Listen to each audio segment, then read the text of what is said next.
124 up on the screen. We've had some testimony from you last week walking us through, and then we had other testimony with suggestions or concerns. And to the extent that you can focus on those sections and talk a little bit about implications, I think that would be useful. Okay. This is Mike O'Grady with Legislative Council.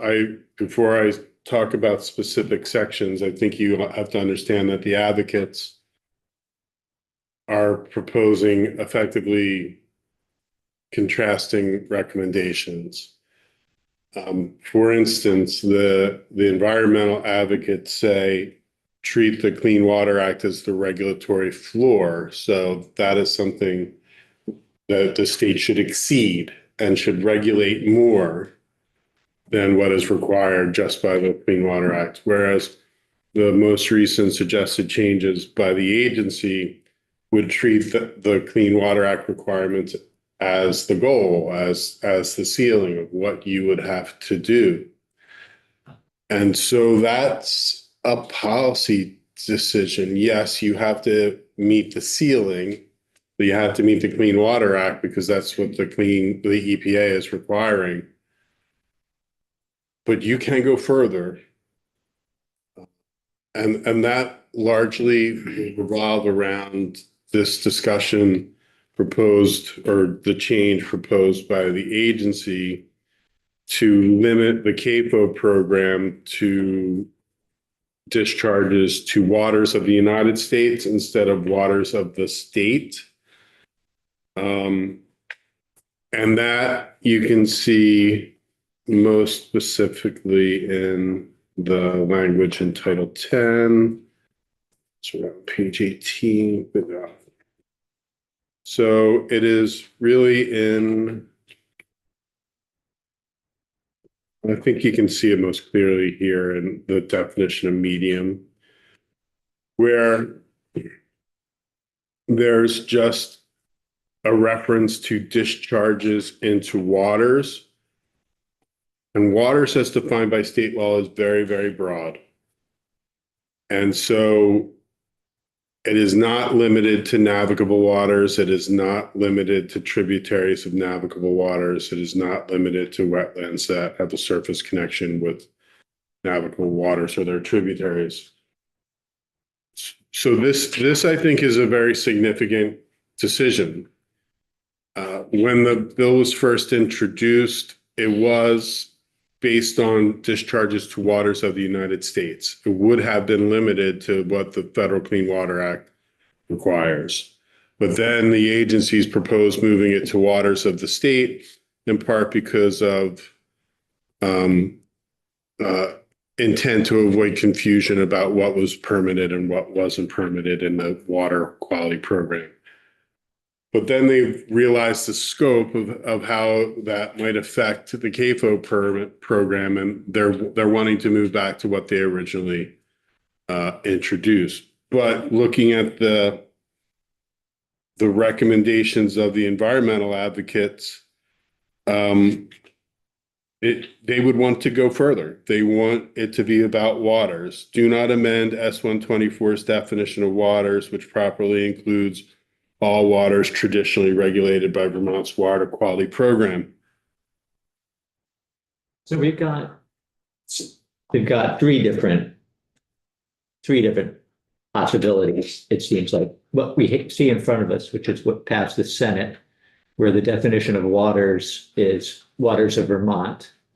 And then we've got... No. The definition of waters is waters of the state. Yeah. Waters of the state, but it includes waters of the United States. So it is an umbrella over everything. And look at how broad it is. It's all rivers, streams, creeks, brooks, reservoirs, ponds, lakes, springs, and all artificial or natural bodies of surface water. And then it would include waters of the United States, which is just that is defined by reference to the Clean Water Act. So this is broad, but currently that's basically what the current program is. It's based on discharges to waters of the state right now. And so what happens if you move to waters of the United States? Is there some gray area or open area? A&R would not have discharge authority over those that would go to a water of the state. Arguably they do. I mean, that's why like it's starting to create some issues. And Potential issues. right, and you need to decide what you want to do. So by starting to create some issues or potential issues, you mean if we loosened this or changed this language to say United States waters? Right. So if you move to, well, why does the agency want to move from waters of the state to waters of the United? Because they think waters of the state is too broad and it's not required by the Clean Water Act. And does the state really want to be going on to small farms to looking for discharges to like cow ponds or small brooks or et cetera, et cetera? So they want to go to waters of the United States to be focused on what is required under the Clean Water Act, focused on the scale and scope of what is required under the Clean Water Act, and to have a more implementable program. So tributaries, interstate waters, navigable waters, tributaries of both, and wetlands, surface connected to any of those. And then that begs the question, well, what happens to those discharges that aren't the waters of the United States? Who's going to regulate that? Well, the Agency of Ag will say they're not supposed to have any discharges, and that means that they should be in the Agency of Agriculture. The Agency of Natural Resources will say, well, we're here because some of them have had discharges, and they should be in the Agency of Natural Resources. That's going to be the crux of the question. Because right now, the MOU between them is based on waters of the state. But nobody's been permitted by A&R. So the status quo, or currently it's A&R who is overseeing it, or it's. They have that MOU. They're supposed to coordinate. They're supposed to determine whether or not there is a discharge. If there is a discharge, it's supposed to be referred to A&R, and A&R is supposed to permit it. And that is based on the scope of waters of the state. But A&R hasn't permitted any of them. So it's all been run through the regulatory program at the Agency of Ag. And I'm kind of at a loss. I mean, this is a policy decision for you all. And I'm trying to frame it as kind of fairly from both sides. Because I think it's a very important decision. So before I go to Representative Burr's question, then I just wanted to frame it, or restate how I think you were framing it earlier, was that we have this language which came out of the Senate. We now have the Agency of Ag coming and saying, let's change that definition. And then we have a third perspective coming from the environmental advocates saying, hey, don't change this, but in addition to don't change this, make some other changes to strengthen.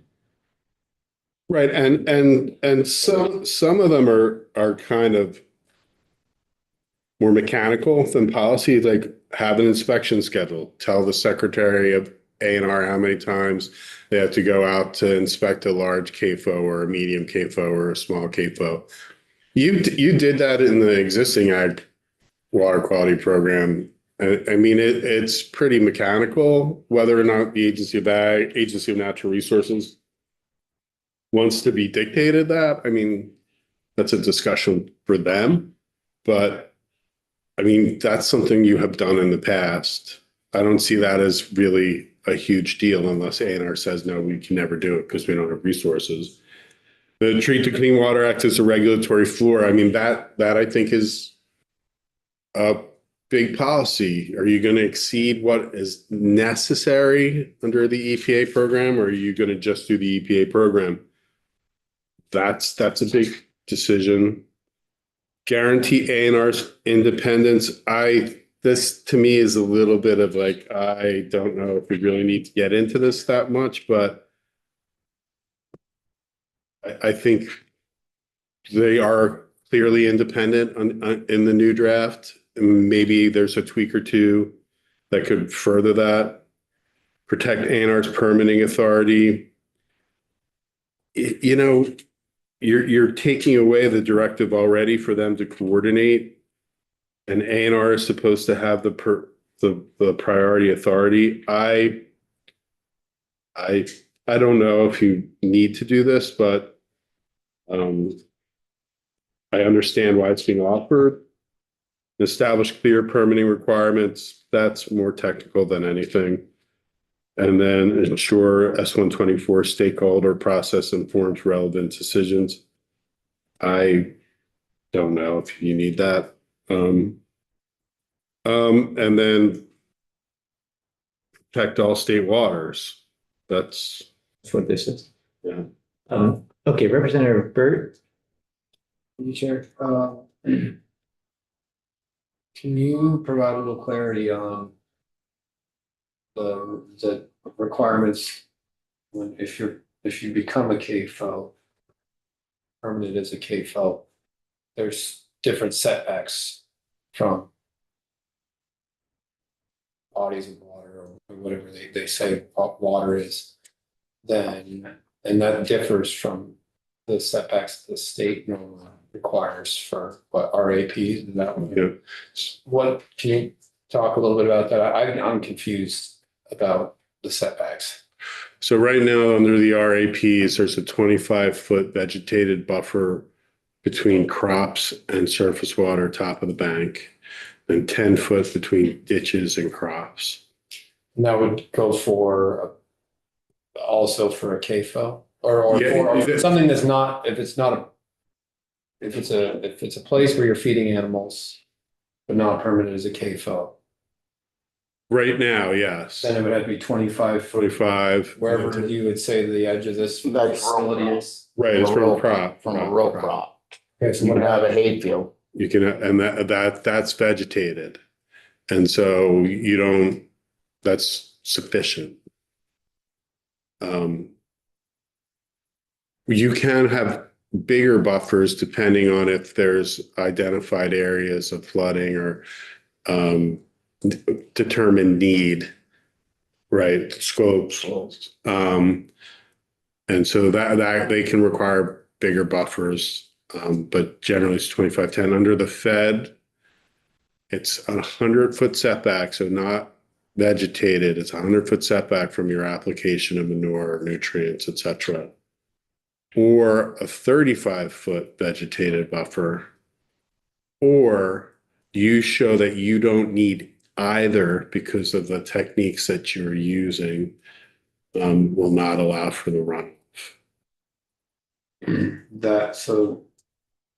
And this is what you're saying is for a KFO. That's for a CAFO. I get confused because when I think KFO, I think of place where you keep and feed animals, right? Is that speaking only to the area that where you're keeping and feeding animals, or is that speaking to the application of manure coming from? It's your production facility plus your land application area. Plus, you. Right. So once you're determined to have animals that are kept in one place for more than 45 days over 12 months Yeah. to feed stable or otherwise, and that area is denuded of vegetation, that becomes an AFO. And then there's the determination of whether or not you're a large or a medium.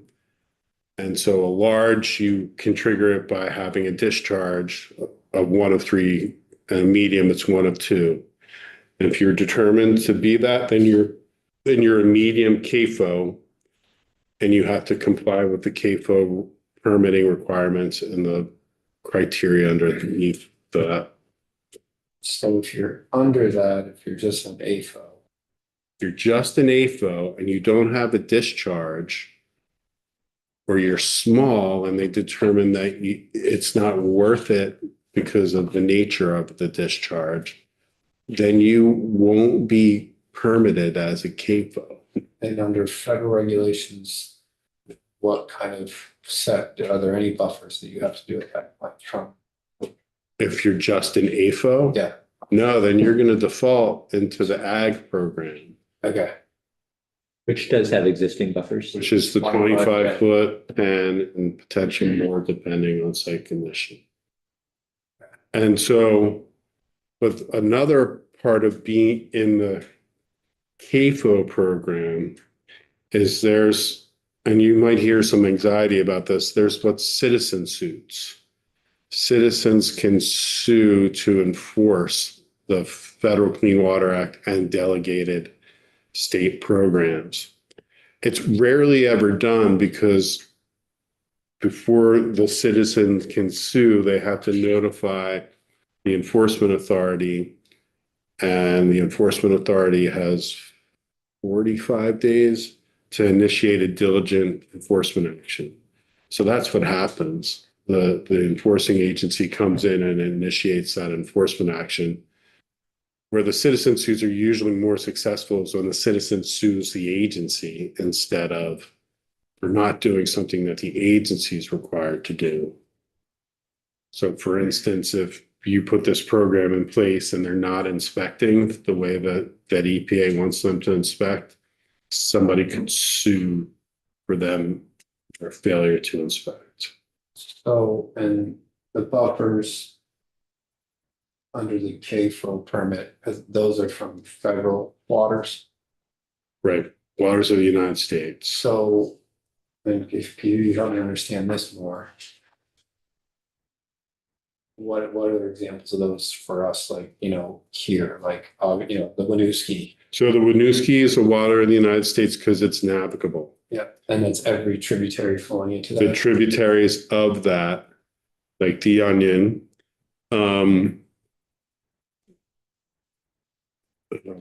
pretty much going down the Winooski, everything that's running into that. A water that you might not consider to be a water of the United States it's an interstate water. So, trying to think of a good one. Are there any ponds that like go over state lines, or I can't really think of any? It's the one on the Canadian border. Well, there's that, but that's right. That's an international one, and so that we don't share that jurisdiction. We share it, but they have their part of the lake. The dam, lower dam on Connecticut, that's part of the Connecticut River. Waters of the state, Averill or Reservoir, is that the one? waters of the US. Right, Absolutely. that's waters of the US. It's an interstate water, but it's actually in New Hampshire's jurisdiction. Unless you are discharging into a part of it, like the reservoirs down like in Brattleboro that go past. I don't know if you've seen them, you probably have them on your property, the stone markers of where New Hampshire's boundary is, which is often sometimes on Vermont land. Because the river is shifted. No, because they've always had to the high water mark from both banks of the Connecticut. So. Representative Nelson, yeah. And then Representative Bryan had a hand up earlier, but if you want to comment on that. Well, so a pond on your farm that you can't navigate into, it's not a waters of the United States. It's your pond. And creeks and brooks that like start on a mountainside but then go underwater, they're not a water of the United States, Right. But they're waters of the state. but they are waters of the But state. I also heard that if you have a pond for your cattle on your farm, you dug it, that is not a waters of the state, that is your pond for your cattle. If it's Right behind us here. Yeah, artificial bodies of surface water. right, so yeah, and that's something that you might want to clarify with them because there's different standards throughout the statutes. Because in some of the programs, if it's a private pond, which is 20 acres or less, and it's surrounded completely by property that one or more joint owners own, then like you can stock fish in it and you can exclude people from fishing in it, and that's your private pond. That's not clear here. If that private pond with no entry or exit, and that's usually where the Agency of Natural Resources, if there's a connection to water where waters are flowing through that pond, then they're going to treat that as a water of the state. If there's none, they're likely not going to consider that a water of the state. And there are some really big private ponds. Like the one down in Queechee, that around that golf course housing development. Fishy Lakes. That is a private pond. Does it have an outlet? I don't know. But they built that and they control all the land around it. I don't think it does have it. So. Did you get a chance to have all your questions I answered? would, yeah, I guess just to follow that up. There are really only a few cases where federal waters and waters of the state are different. I think that's an interesting question. Right. It really is, because I think if you're a farmer and you're out there and you have some runoff from your production facility into a brook that doesn't connect to anything, it just goes underwater, you're going to say, I shouldn't need to be permitted. Emerald streams, you know, that rivet that runs water for 4 months a year, then dries up for July, August, September, October. That can be called the waters of the state. It can be if it connects, if it's a tributary. They all end up Right, someplace. but some of them are not, because they just wind up in the middle of the field. And believe me, I've got way more of those miles of those on our farm than I ever thought. Right. And they judge it by what's on the bottom, if it's cobbled. Yes. So I think, So that's a big part of what I think you all are gonna need to decide. okay, all right. Can I just add, well, we're Yes, almost please asking do, follow up. So if we take a, big field in Addison County with tile drainage, the water's coming out of that, those tiles go into a ditch that goes into the Otter Creek. At what point are those either waters of the state or waters of the US? Otter Creek is the water of the United States. And that ditch, it will depend on what court ruling you look at.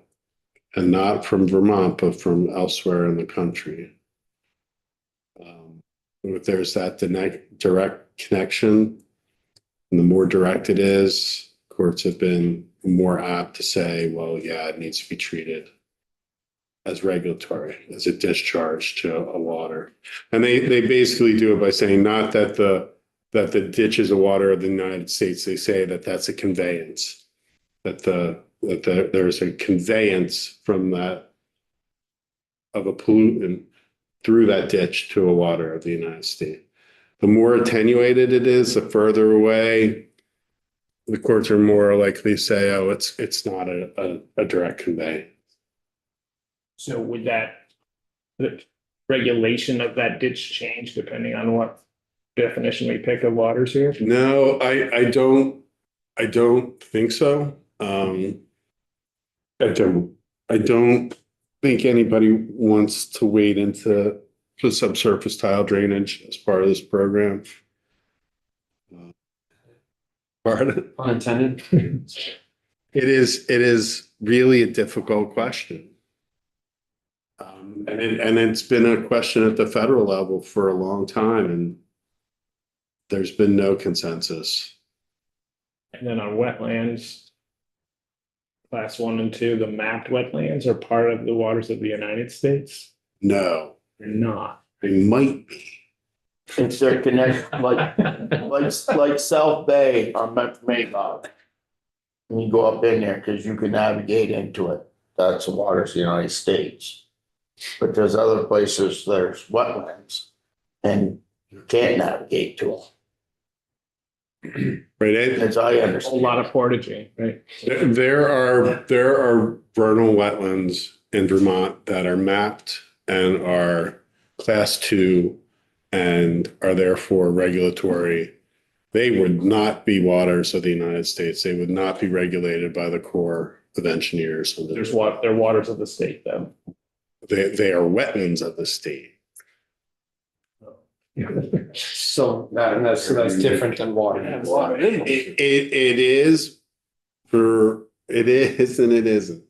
Because a couple of years ago, you said discharging to a wetlands is basically going to be treated the same as discharging to a water. Uh, No, it is shifting off of this discussion, but did, to a legal. before we get to that, then, did you have another question about waters? Vermont or state US question? I can come back to it. What's that? No, I'll just. Okay. Representative Burke. So this is more of a legal question. So if we shift to, if we are going to do CAFOs with state waters, how does that work legally when CAFOs are supposed to be based off of front waters? Well, that's the thing, when you are when the state is delegated, the state can go higher than the minimum, federal minimum. And that's no issue with the. Not legally, no. And you do that, Already have. for programs, let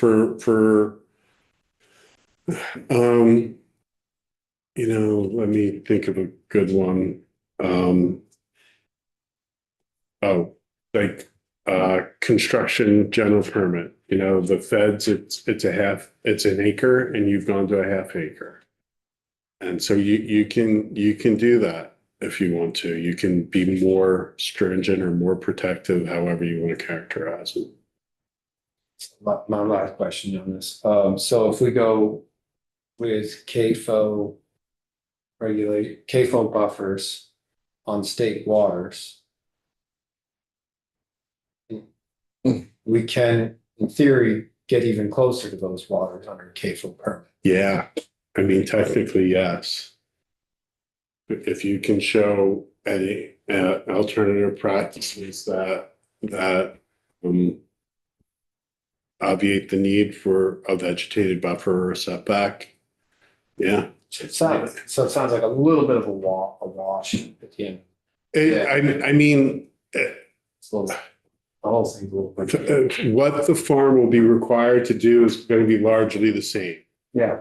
They're gonna have to prevent discharges. They're gonna have to keep their animals out of the water. They need to probably fence their waters to avoid, trampling of stream banks. They're gonna have to make sure that the precipitation is properly funneled so it doesn't come in contact with waste that then goes into a water. And it's like, so you're going to have all of those types of requirements, and then you're going to have to manage your manure application according to site-specific conditions with the nutrient management plan. And that's more of a concern for the large CAFOs, because that's the third way you trigger a discharge under the CAFO program for a large CAFO. The medium CAFO doesn't have that. But A&R would have the authority to dictate that any AFO become a permanent CAFO based on discharge. Let's take Representative O'Brien's question, and then I'm hoping we can check out a couple other sections here too. I'll have Mike, but go ahead, John. Just quickly, if I was a citizen suing a CAFO over Clean Water Act, right? But Vermont has higher standards. What does the court say? Like if the farm can say, I was meeting federal CAFO standards, but Vermont has higher standards, where does that fall? It's a good question. I would have to look at case law on that. I don't know off the top of my head. except that I don't think it would ever get there.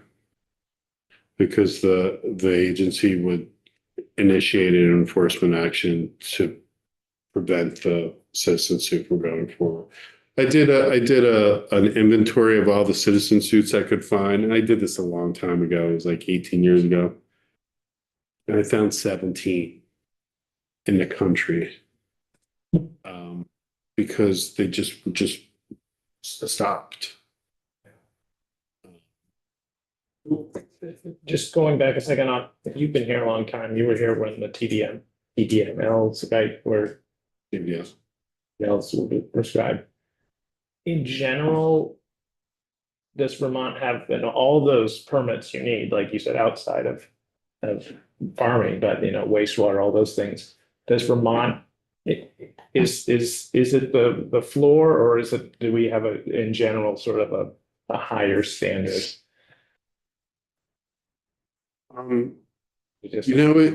It depends, like our MS4 communities, municipal separate storm sewer, we require more than some municipalities are required to do under federal law. 3-acre rule?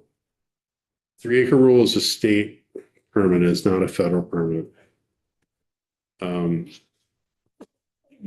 Wastewater, we theoretically could go down to 0 for phosphorus, and some jurisdictions have done that. But the amount of money that you would have to invest to do that is significant. So to say that we're better than the feds on the, in some cases, yes, but in some cases. Are you all set? Richard, you had a hand up earlier. Oh, just this whole CAPO issue.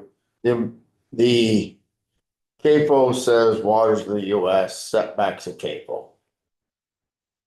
And I believe the way the agency and A&R came up with, you tell me, Mike, but I think it's waters of the state and setbacks of CAPO is the way the agency and Ag and A&R came together. Well, they started out with waters of the United Yeah. States and just meaning the feds. Mm-hmm. And then they moved to waters of the state Mm-hmm. and being broader in scope, but now they want to go back to waters of the United States. Ag and A&R? I have not heard from A&R on this See- issue. I had hoped that you had heard from A&R on this issue. We had A&R in last week and they did not, so they did not address the issue directly.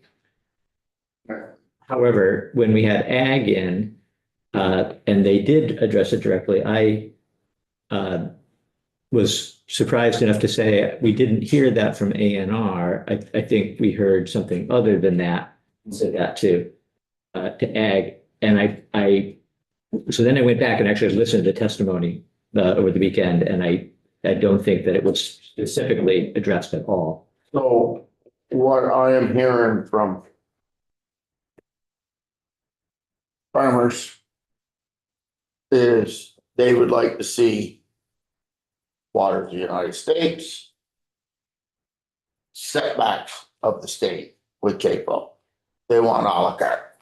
And when we hear from the Lake Champlain Basin people, they would like waters of the state, setbacks of CAPO, a la carte. Everyone wants to pick what suits them. And this is something that I really like. This, it's exciting that this S-124 is a product of A&R and Ag working together. And I think we ought to honor it.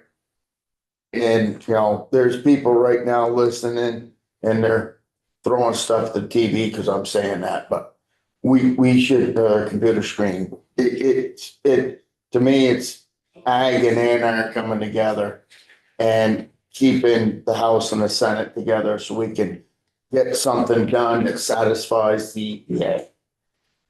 Maybe I'm wrong. If I'm wrong, y'all can tell me, but. I think there's something to be said for coming together and particularly for those, particularly I think the for Beatles said that. yeah. Mike, can we scroll either up or down? I think it's probably up to section 5. There are three things here. If we don't get to all of them, we'll pick it up again tomorrow at some point. But section 5 and section 6, which are not EPA related. And then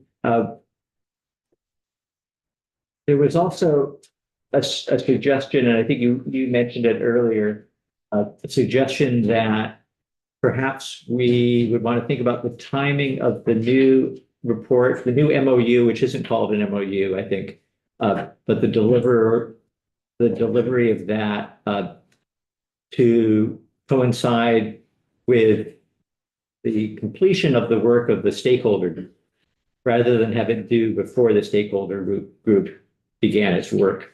So that was one of the suggestions that the Lake Champlain Committee had. And I think it might be worth a conversation in the committee, see what the sense is. And then if you can, point to that in the language as well. But maybe we can start here with section 5. So this is nothing to do directly with the EPA's, with the conversations that we've been having with the EPA. Right, so this relates to the seasonal application of manure, which is a state requirement. And specifically, it is referencing in the authority that the secretary has to authorize an emergency exemption. And it would be an exemption to the prohibition on manure during those timeframes that you will see. It's just between depending on the year, December 1st and April 30th. And so there is language in the RAPs, which I am trying to find, Stephen. I cannot find it. 66, maybe? Yeah. There it is. Which says that manure and other agricultural waste shall be land applied consistent with the requirements of the section. Thus, the secretary grants an emergency exemption because of an emergency situation, such as the structural failure of a waste storage facility, or is granted a seasonal exemption consistent with the rule. The criticism I've heard from about the change here is that it's very broad and there's no detail about when the emergency exemption or how it can be used. I think you might be able to address that by saying we're authorized under an emergency exemption granted by the secretary according to the required agricultural practices, or whatever additional criteria you would want.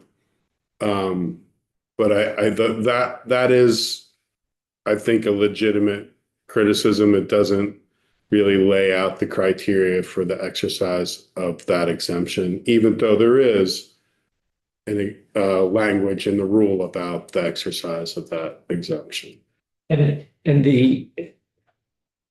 correct me then if I have this wrong, but the rule right now, so we're not looking at the rule, we're not looking at the RAPs, but the rule gives the secretary this authority on a case-by-case basis? So what would be different with this language compared with what we already have at the moment? So I think what you would be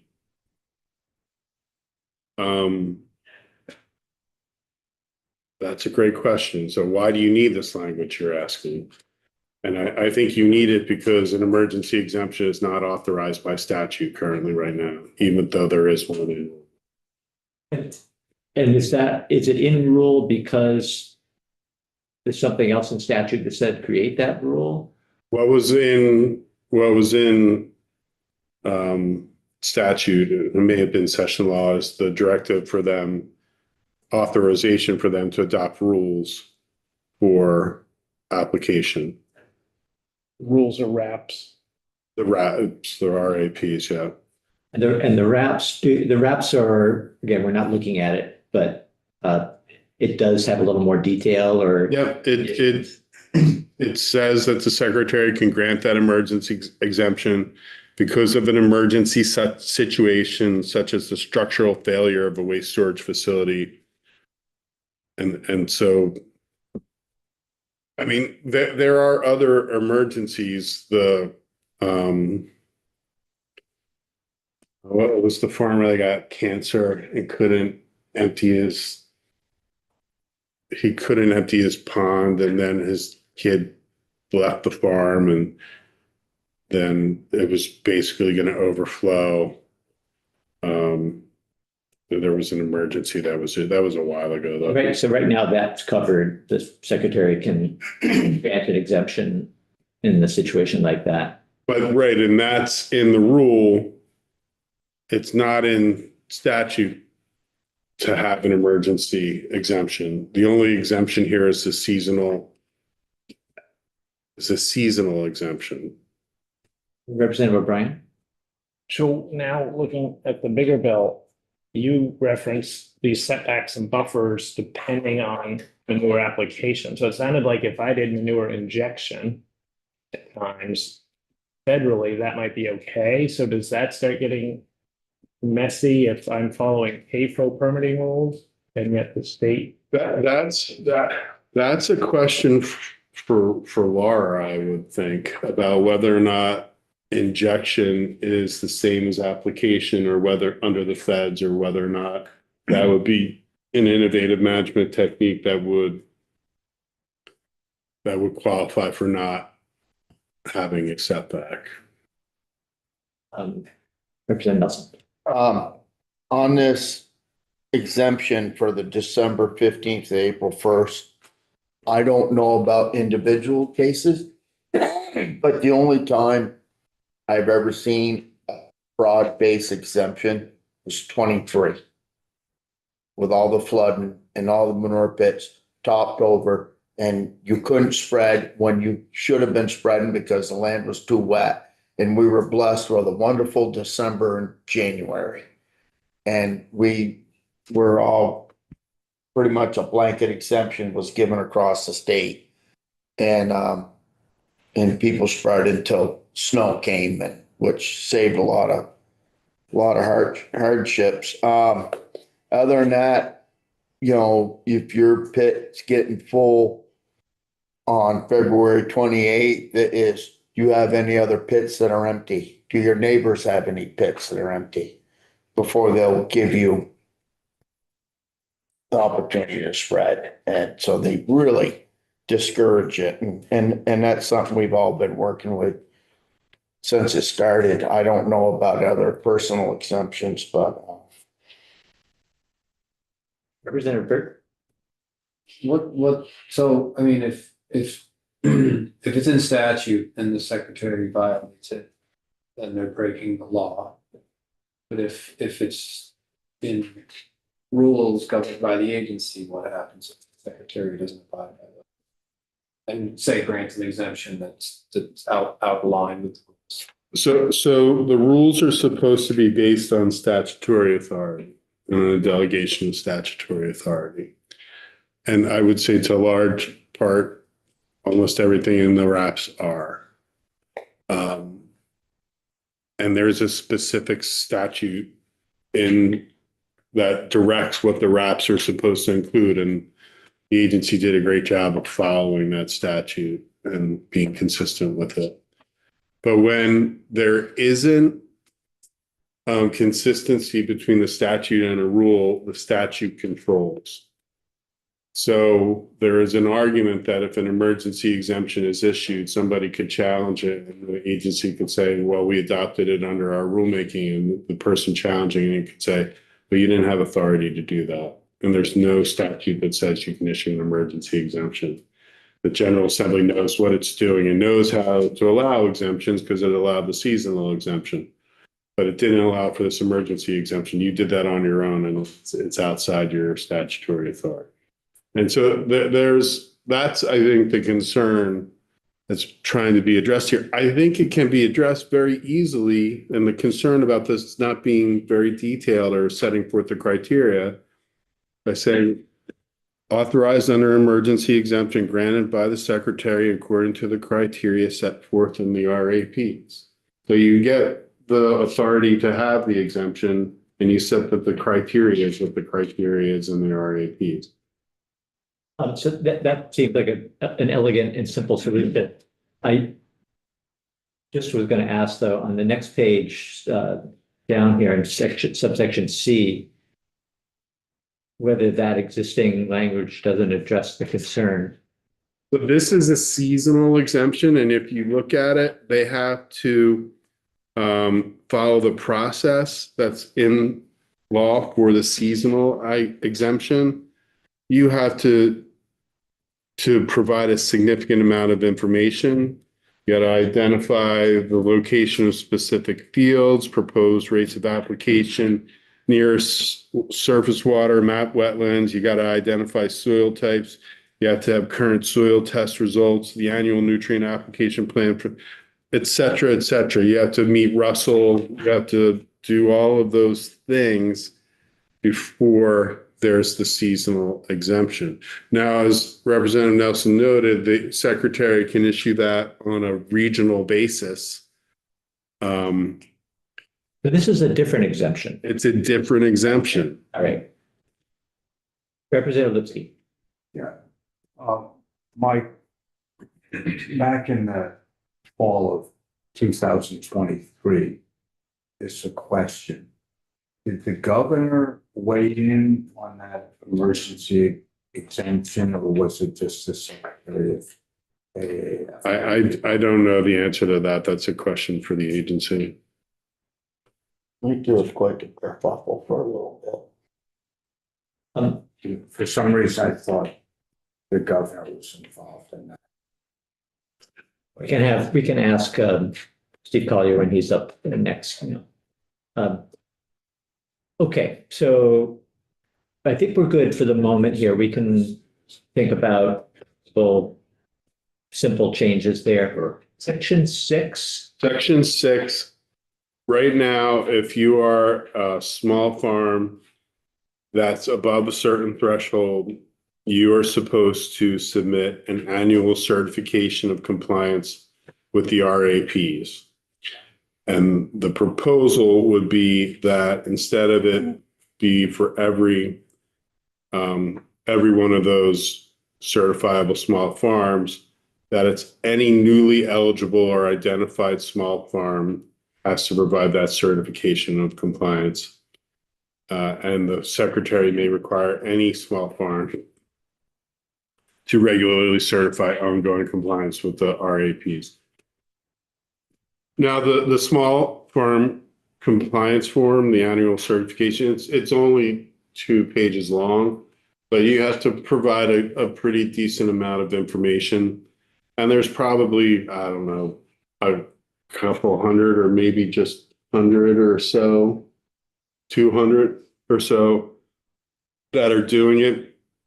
So it's probably an administrative burden on the agency to annually have to review the small farm certifications, determine if all small farms that are required are submitting the certification. And then what benefit does it provide other than an annual reminder to the small farmer that they have to comply with water quality? So are they attesting and they certify that they are complying? There is a signature at the end, but I can't remember what the language is prior to the signature. Okay. So this is essentially saying to the certified small farms that you don't need to do it every year anymore, but you might be asked to do it regularly. Right. So you do it when you first become certified. You first you're a new farm, you're newly eligible, or you're a newly identified small farm, because some of them may have been subject to these certification requirements in the past and they haven't been submitting them. And so newly identified would have to certify, and then after that, it's only when required by secretary. At the discretion really of this. John? So working backwards, Mike, well, I mean, if 6,500 farms in Vermont meet the RAPs as far as some, income thresholds, et cetera, are all those potentially, inspectable or they're supposed to send in certification to the agency? So most of them are not going to be certifiable small farms, those that have to issue the certification. There's a threshold in the RAPs about where that cutoff is. Most of them are not going to be certifying. They're not big enough. It's mostly small dairy farms, I take it, that are part of the 200. Mhm. There's some cow calf operations. So we've got we have large farm LFOs, we have medium farms, and we've got certified small and small. Yes. So this applies to the certified small, which are bigger than small farms. Yeah. And they need nutrient management plans, but small farms don't. And they all technically they'll need to apply according to site-specific conditions. Whether or not the agency is going to require a full NRCS 590 plan for a really small farm, that's probably not likely. Small farms, 50 to 200 head in dairy. That's a certified. Certified, yeah, certified, 109. Yeah. So I don't mean to breeze past any of this, and we can come back to all of it if we need to before we sign off on things. But the last question I had anyway was about the suggestion that the timing of the report be delayed so that the stakeholder group had a chance to weigh in. And I guess maybe it'd be helpful, Mike, just to have you explain what the intent of the stakeholder group is. I just have to remember where it is. Yeah. Right. So section 9, Yeah. page 27.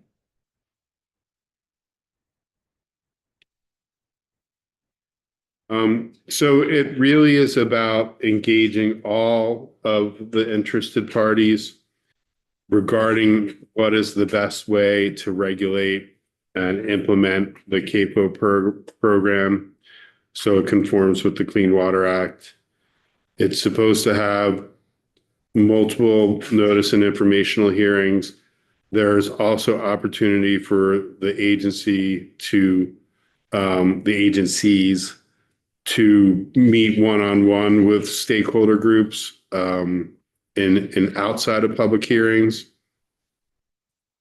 And then they will solicit specific input on the establishment of the CAFO permit program, how to align the program with the water quality programs administered by the agency BAG, how to best create regulatory clarity, what resources and assistance will be necessary, feedback on regulatory structure. It's basically about creating the CAFO permit because the permit is going to be how A&R implements it. It will be by rule. Well, actually, no, the permit actually will not be by rule, but and so how to develop that permit. And then they file a report with you summarizing the process, summarizing input, assessing whether the regulatory structure for administering ag water is sufficient, or whether there should be sole regulation by A&R over water quality on farms, and then recommend any statutory amendments necessary to implement their recommendation. And so remember that stakeholder process is basically informing the document, the thing that takes the place of, where is it, of the MOU.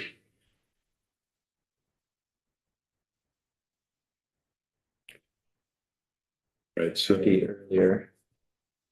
So here in the A and R section, it's on page 31, lines 14 to 21, that there's supposed to be this MOU, which shall address implementation, how they're going to execute, how they're going to do all the things that they're supposed to do.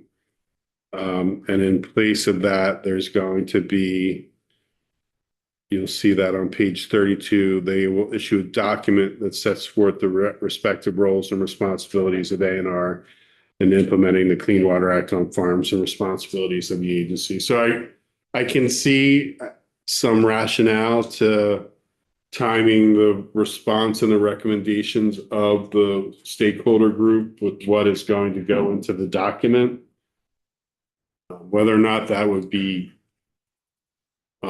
agreeable to EPA, I can't say. So the EPA perhaps has said we'd like to see by September 1st this document. And that's why it's September 1st rather than the stakeholder group is wrapping up its work in December and they have a report February. I would expect that the September 1st date is EPA driven, but I would have to confirm that. We can have Steve confirm that. Okay, so anyway, I think we've identified what the issue is here, the question, and intuitively it seems like, yeah, it would make sense to have these dates switched or have one follow the other instead of vice versa, but maybe there's a reason for not doing it that way, and we can dig into that a little more. All right, while we have Mike and before we. Can I just say that this is going to be a multi-year process with the stakeholder group, with implementation, with the development of the CAFO permit. You're going to be coming back to these statutes with tweaks probably for a couple of years. It's what happened in 2004. We adopted it, then things became clearer, you made changes, other things changed. So if we miss things, I expect that you'll be doing some tweaking to these statutes for probably two to 3 years. If it's an open dialogue and people are working together, all the stakeholders are working together, they can get it right. You know, it might take time. right? I think you may need to be somewhere else. Yeah. We should take a little break here. If that's okay with you, Steve? Okay. All right, so thanks, Mike. And we will take a short break. Let's be back at 3:10.